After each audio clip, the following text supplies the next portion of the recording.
Thanks for joining me today, Tanya Harding. I'm so excited to have you with us for this snapshot.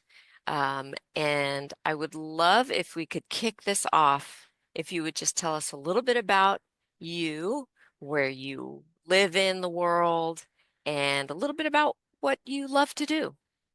Sure, it's a pleasure to be here and talking to you and to be involved in this ongoing movement for good meat.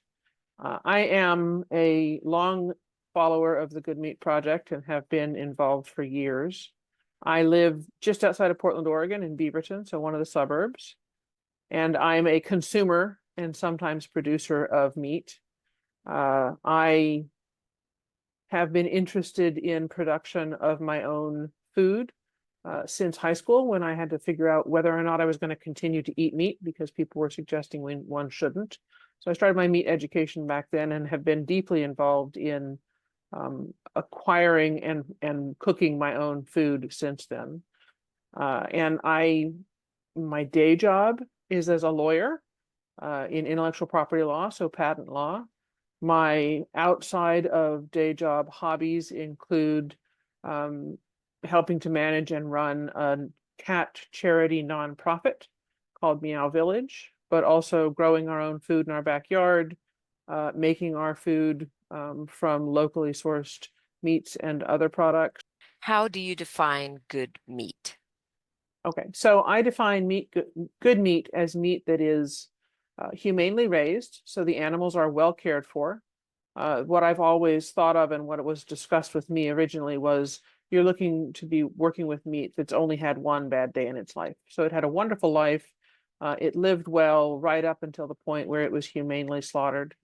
And then my intent is to ensure, to the extent that I can, all of that meat is used so that we're not wasting anything. I'm not a go to the store and buy a single steak out of a cow, or heaven forbid, have it shipped to me from 3,000 miles away.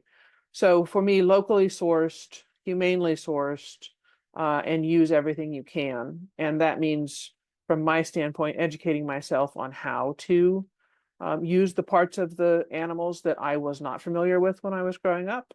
Chicken feet stock turns out to be absolutely wonderful.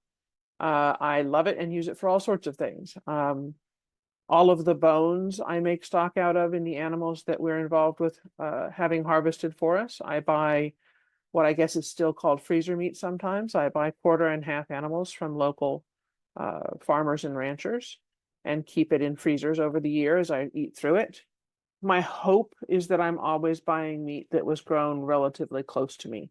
I've never set a mileage limit on that. I'm just not quite capable of doing that, but I would like my chickens and pork and beef to have come from somewhere close to me, not shipped in, heaven forbid, from. I saw Australia beef sausages in a grocery store recently, and I'm like, why in the world would anyone raise cattle in Australia and then somehow end up with that meat in the United States for people to eat? So it's important to me that it's close and humane, really, are the main things. Well cared for. Pasture raised is better because the animal both lives better, at least in a pasture raised animal, but also the meat and fat content in the animal is healthier when they're raised on more natural fodder, things that they evolved to eat rather than byproducts that we produced for them. So How did this happen? What was that transformational moment or event or thing that changed how you find, buy, or cook meat? there's a very clear transformational moment. I registered for and attended a meat class that Camus taught. So this was I forget what they were called back then, but the actual classes she taught people how to get to know the meat better. This would have been 15 years ago now, maybe. I could look up the date probably. And I'm sure it was a pork-based class, so it was pork processing of some sort. And what I did was listen to Camus explain her story, explain how she had been vegetarian for a while and had come back to eating meat and had started to learn about where meat was produced and discovered that local restaurants in Portland didn't actually know what the meat was they were cooking. and didn't know how to prepare it. They came as pre-cut pieces, and people didn't actually know where it came from. And her entire trip to France and learning sort of ground to table, so growing the grain all the way through growing the pigs, all the way through all the making. Uh, Listening to that very first time I heard it, at the same time that we were processing locally raised, humanely raised pork, and then sitting down as a group to eat it. At the end of that one single afternoon class, I walked up to Camus afterwards and said, I believe very deeply in what you're doing here, and I want to help support it moving forward. And that was a real change for me. It sent me looking for sources of more locally produced meat and eggs and milk. Uh, and it was truly, I mean, it took me a while to get to the point where I had all the connections I needed to be able to buy truly locally. But I've done my best to at least seek out appropriately grown and harvested meat since then, and fish as well. I'm much more careful about what I eat, and I'm also much more careful about ensuring that I eat all of whatever it is. Whether that's processing bones to make stock, rendering down fat to keep tallow. Uh, it's if an animal is going to die to sustain me, I want to do everything I can to make sure that I've used every part of that animal in a productive way. Uh, the the first instigation of this was a class in college called Meats and Meats Processing. And I truly had come face to face with the idea that there were people who believed we shouldn't eat meat because it was inhumane to raise and kill animals. And I at least needed to know where meat came from for me to be able to continue eating it. So Meats and Meats Processing, I was in agricultural school. I was at the Cook College at Rutgers University in New Jersey. They have a farm on property. They had a professor who did a lot around sustainable agriculture in general, but also sustainable agriculture. And he taught this wonderful course where a small group of students were trained in how to do animal butchery. So in New Jersey, it wasn't legal for non-trained people to do slaughter. So to the extent there was slaughter happening, it was the professor who did it. And the very first hands-on lab class, he slaughtered 2 pigs and we processed the pigs. And it was a life-changing experience. I was probably 20. I had never seen an animal die to produce food for me. And every scrap, well, fish. I had caught fish when I was a kid, but not a mammal. And for some reason, it's different with a mammal. But every scrap of that animal was used in a productive way. We didn't get to the point of eating absolutely every bit of it, but that very same class, the organ meats were served up. We had pig brains scrambled with eggs served on bread. It was the snack later in that same class. It was awesome. So it was fantastic. And I cried the next class, we were processing the bellies to make bacon, and someone slipped on the floor and dropped an entire belly, and it hit the floor in the abattoir, and he made us throw it away because he said food safety wise, there was nothing we could do to save that. And I stood there and cried. And Wow. like the experience was, I could get chills just thinking about it again. The experience was absolutely life-changing for me. And it made me vividly more aware of every animal product I've interacted with since then. It didn't stop me from wanting to eat meat, Hmm. but it made me respect it a lot more than I did before that. Yeah, for anyone who doesn't know who Camus is the founder of the Good Meat Project and the Portland Meat Collective, and the author of the book Killing It, just so that we give that some context. Camus Davis. Shout out to Camus Davis.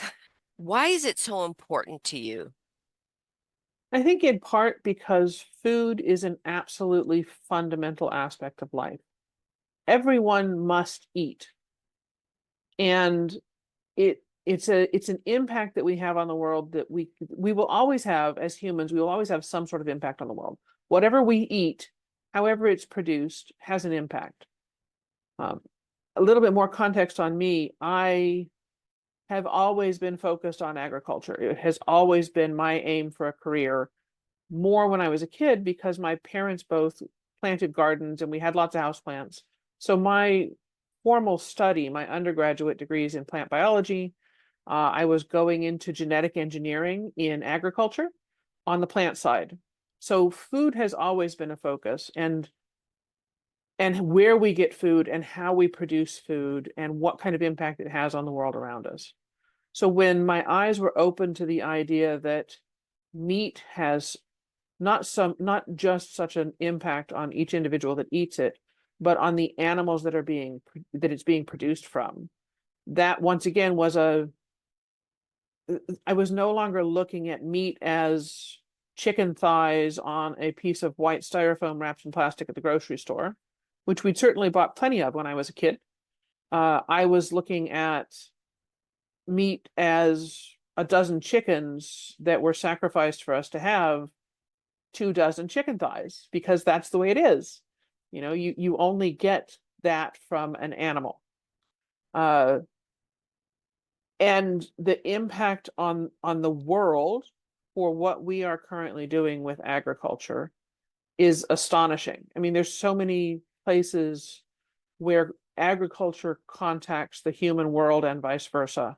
The impact on the environment of mega farming, whether it's growing 500,000 chickens on a gargantuan huge farm and then discovering, what do you know, they all spread disease a lot faster that way, but they also produce a lot more waste locally that way that has to be processed. I would rather not have to give up meat. We are omnivores. We evolved as omnivores, so meat in our diet is important to us biologically. But I would like to encourage the system to go back to more locally produced meat, smaller production, not Hmm. mega aggregated farms. And it's better for the environment, better for us, better in the long run. And it means that we eat less meat, quite frankly. To do it that way, realistically, we eat less meat. I'm curious, what you think or what you wish more consumers like you knew about the importance of supporting local farms and local meat producers. What do you wish they knew? Or butchers even, local butchers. It would be great if they knew that. I think a lot of consumers' response to the kind of local and well-raised meat that we're talking about is that it costs a lot. If it costs $4 a pound for a chicken versus $4 for a 4-pound chicken, people who are not rolling in money and who don't understand the difference are going to go for the $4 chicken because that seems rational at that level. So what I would most like is for consumers to be exposed to and to understand how much better the meat is if it's grown well, if it's grown in a healthy way for the animal, that the overall there's always harm done to the environment when you're growing animals, harm of some sort. There's always a change in the environmental circumstance when you're growing any product, whether it's animal or plant. So if I'm trying to balance the benefit of keeping meat in my diet with the benefit that it gives me because of the quality of meat that it is and the damage that it does to the environment. So locally raised animals are less damaging to the environment. Smaller groups of animals are less damaging to the environment. The animal lives a better life and produces better and healthier meat that is higher nutritional value for me when I eat it and tastes better. So all around it's better, but it may mean that I reduce my meat content in my diet by 40% or 60% or 75% because the meat is more expensive than it would be if it was mass produced bulk line chickens or vacuum sealed pork loins at a membership store where you can buy 3 great big pork loins and it's considerably less than it would be of the kind of meat that I'm talking about. So the cost benefit analysis, I think there's a lot that the average consumer doesn't see. um, simply because all they see is the dollar sign. And I get that. I was that way for ages. I still sometimes will walk past a meat display and go, wow, how can they sell that for so little money? And I'm like, oh, I bet I know how. That's from a massive production farm. I feel the same way when I go looking for raw milk. Raw milk is expensive as opposed to mass produced Sure, milk. So, sure. and all of that, the support of local farms, because we're buying at local farms, if we lose those local farms, then we're stuck with only the mega huge farms. And we're stuck with only places where the animals are suffering more and the diseases are spreading faster. Yeah. Two things. One, just to kind of dovetail on that is there are certainly lots of community benefits, right? Beyond the health, beyond the environment. When you buy local, obviously the money stays with the farm. More money stays with the farmer, which is kind of a big deal right now, right? A lot of farmers' costs are going up, and it's really important for them to be able to be able to have the profit margins that they need to keep their businesses viable. On the flip side, I do agree that there is a cost constraint for a lot of consumers in an uncertain economic landscape. But what I would say to those people, if they're listening or watching this, is that um, when you're buying at those buying club stores, those big stores, we won't name any names, their price per pound is still pretty high. And when you buy direct from a farmer, meaning you're buying a whole animal or a share of a whole animal, and I've done the math because I buy a whole cow every year, and the price is competitive, if not lower, per pound for all cuts. So you're paying one price per pound for all the cuts. And I think if anyone is looking to buy better meat, meat that's local, meat that is transparent, where you can meet your farmer, where you want to benefit your community, where you want to do something good for the environment and still have a healthy and delicious product. Obviously there's a little bit of a planning process around buying meat in bulk, but it's absolutely viable and is just another alternative to kind of that price sensitivity that consumers often have. Well, Just and wanted that to pin that.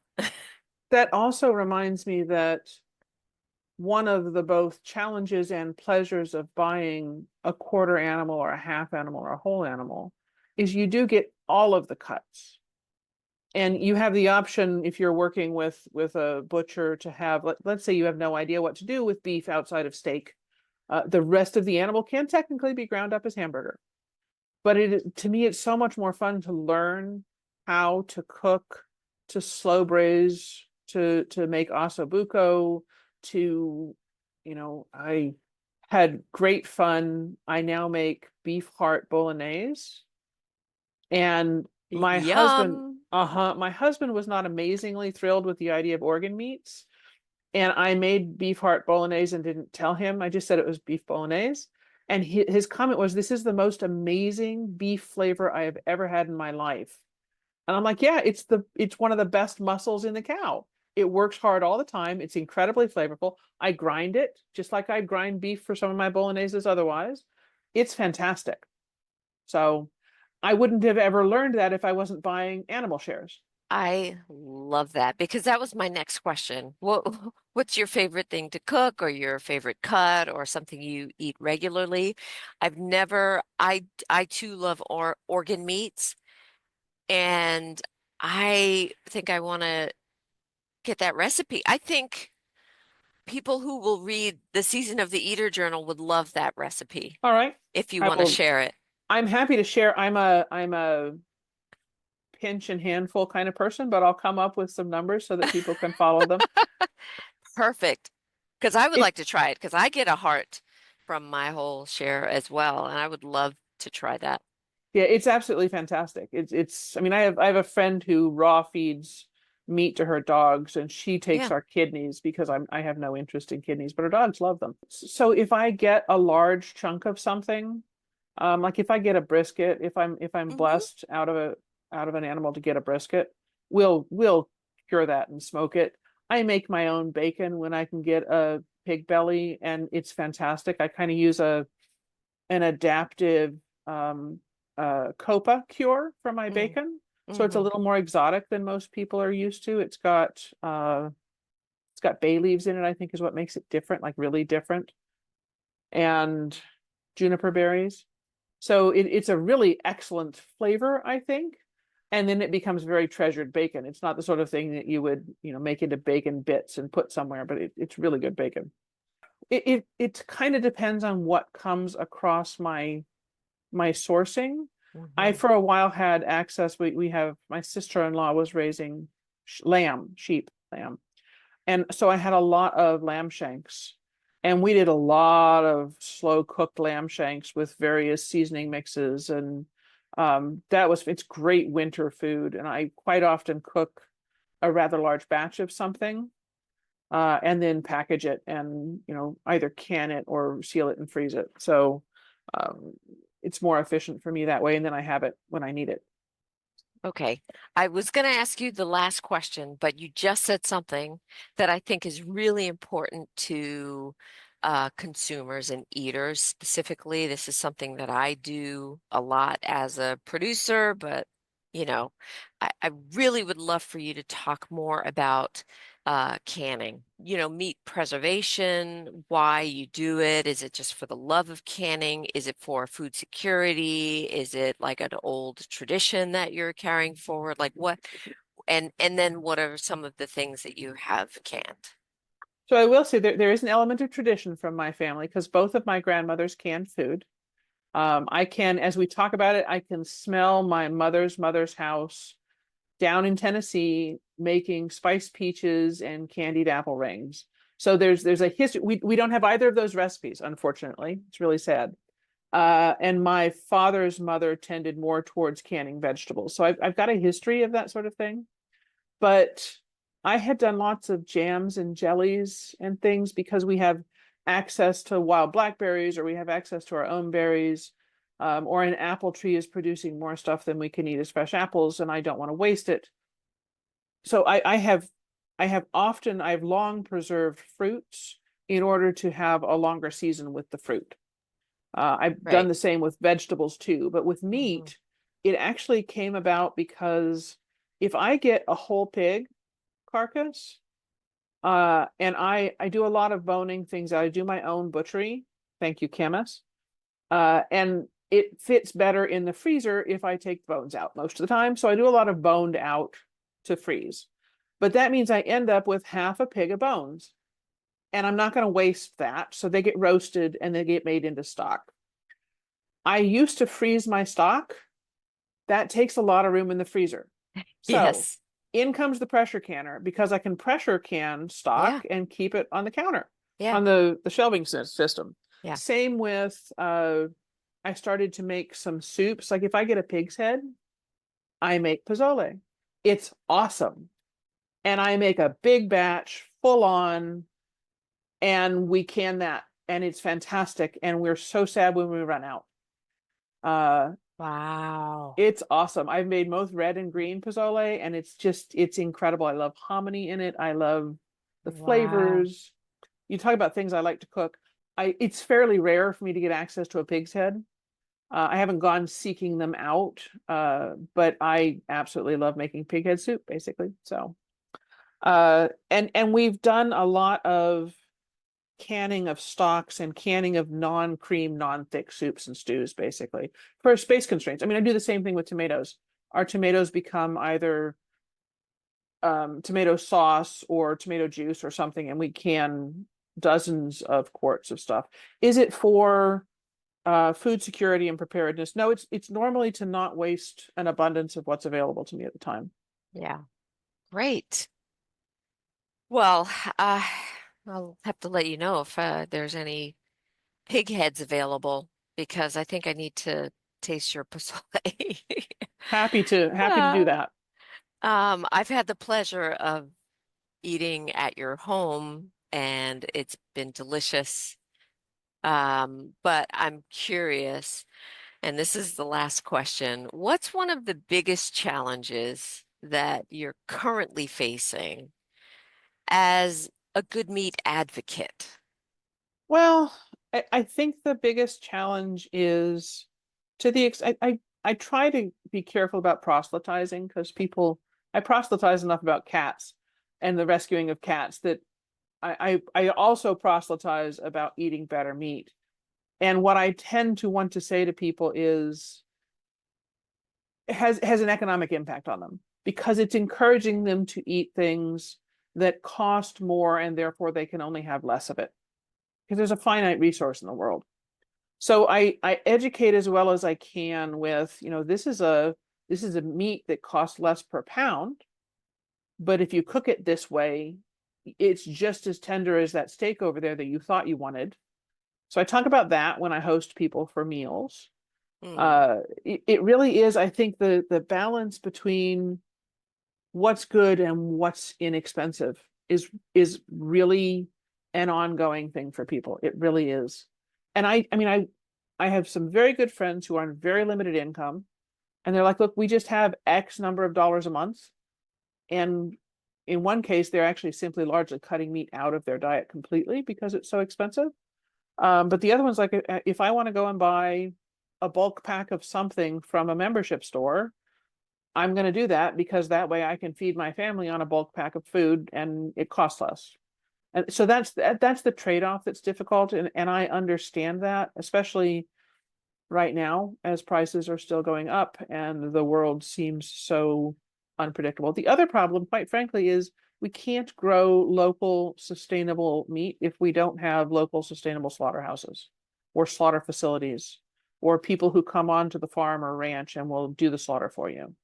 I there's well, I can have chickens on my property here. I'm in unincorporated Washington County, unincorporated Beaverton. I cannot have a pig on my property, which is interesting. Technically, I think I could have a cow on my property, but if I brought a steer on here to raise for meat, first of all, I don't actually have enough property to do that in a really healthy and humane way for the steer. But if I did, I don't have a place to chill down a carcass after I slaughter it. So I need right. facilities and assistance. And quite frankly, I cannot lift a how many thousands of pounds steer at Hmm. harvest. So there need to be facilities that can help with that. Thank you for your time and for everything that you shared. Any parting words, any last thoughts you want to share with eaters out there? I would say be adventuresome. Don't be shy about the things where you're like, I've never cooked that before. There are plenty of resources online. There are plenty of resources through the Good Meat Project that can get you connected with how to deal with pork cheeks if you want to make your own guanciale, pork jowls. Curing is easier than you might think. Whole muscle curing, a bresaola, so a beef muscle, or something like a copa are pretty easy to do at the outset. Salamis take a little bit more work and effort, but all of this is they're age-old ways of preserving meat for longer, and they're incredible, and they help you use the whole animal and help you use an entire animal for the length of time that you have it. Because a whole cow is a lot of cow. And a It whole is. pig is not a small amount of meat either. Yeah. But it's well worth it. Awesome. Well, thank you, Tanya. It's been a pleasure, Michelle. Thank you very much.